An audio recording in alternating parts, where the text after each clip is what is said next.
Hello and welcome. In this video, I will be discussing the benefits of violent crime to law enforcement, the bizarre link of mass shootings to the Federal Bureau of Investigation and local law enforcement, the Spyware Pegasus, gang stalking, and the probable escalation of violent crime by law enforcement. I will start with the benefits of violent crime to law enforcement, which are 1. They get more money and funding when violent crime goes up. Every year, we see a surge in funding to law enforcement every time violent crime goes up. 2. They get more authority to violate civil liberties. Because crime is high, they get more authority to breach rights to privacy, mass surveillance, no-knock warrants, etc. 3. They get to push their political agendas. They say that democratic-run cities are the most violent, and thus push their political agenda and urge others to follow their political affiliations. 4. To justify racism. Most victims of violent crime are minorities.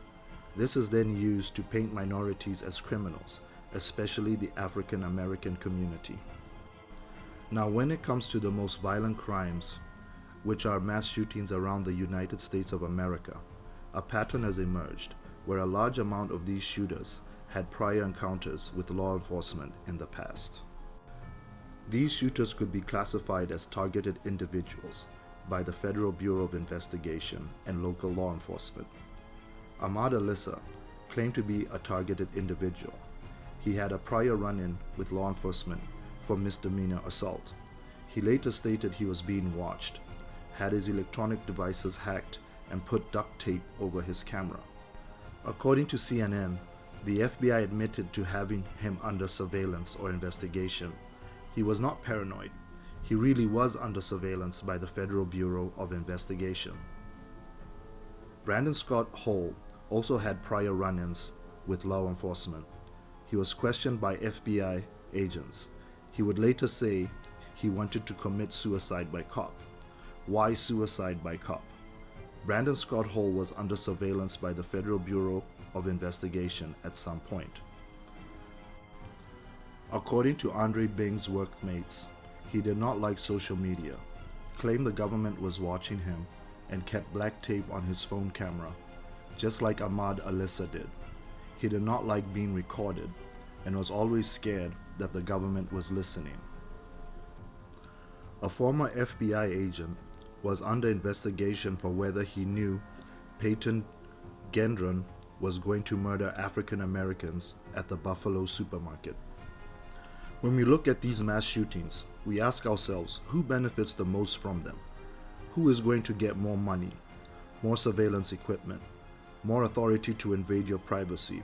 What were the political policies of the cities where they occurred? The most effective surveillance tool on the market today is the Spyware Pegasus. This is a clip from Vice. Pegasus, the most dangerous spyware in the world. Knowing that you are targeted extract a huge psychological toll on you. Perhaps do not want to speak to people because you don't want to compromise them, so you stop communicating.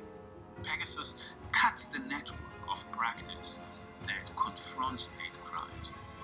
I've spent the past year and a half talking to over a dozen targets of Pegasus. So these are people who had experiences with arrests and imprisonment, and yet, when they were describing their experience of hacking, some were close to tears. They were talking about nightmares, psychological distress, emotional distress. Our project is really a way to push back at this attempt by states to cut those networks. I think people connect to this story intuitively because everyone now has a smartphone. And when your smartphone becomes a surveillance device, people are terrified, and they're justifiably terrified. It's terrifying some of the strongest people in the world. Pegasus is so advanced that it's very difficult to capture all of the instances of hacking. Now, we collected this information knowing that it's only a fraction of what the actual hacks are. With this limited data set, we're still able to determine patterns and relations of how digital violence works.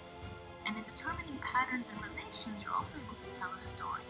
That of course the terrain of warfare in Mexico is very different than the terrain of warfare in Saudi Arabia. But when you place them alongside each other, you realize that physical and digital operate in very similar ways in both of these spaces.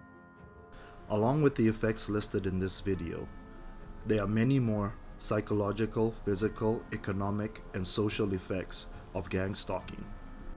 Some of the effects of gang stalking are fatigue from difficulty sleeping, constantly on guard, chronic stress, frustration, guilt, self-blame, feelings of isolation, irritability, anger, homicidal thoughts, symptoms of post-traumatic stress disorder, suicidal thoughts.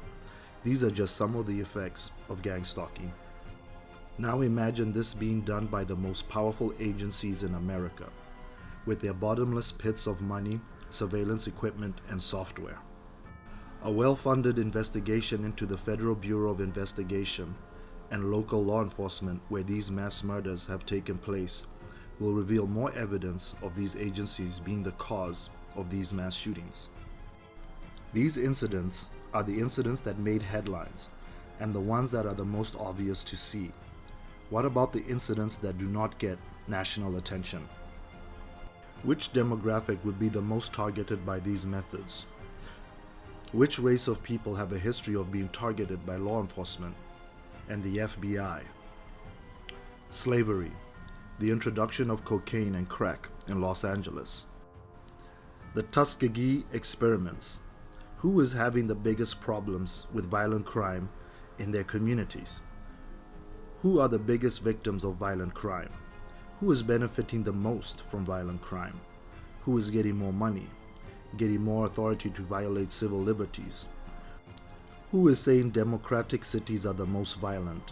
Who is saying minorities are the most violent? Why? Oh. You can't tell me. You can't tell me why you won't do that. Because I'm on a watch list, man, and I'm sick of it. So is there any way to get off this watch list? I'm on it for life? Really, eh? So what, I have to move to another country, or what? Oh, that might help. You can put on one of their watch lists. Probably not. Probably not. I don't know, man. Can't help you. Yeah, I didn't think you would. I told you there would be no help there. I tried.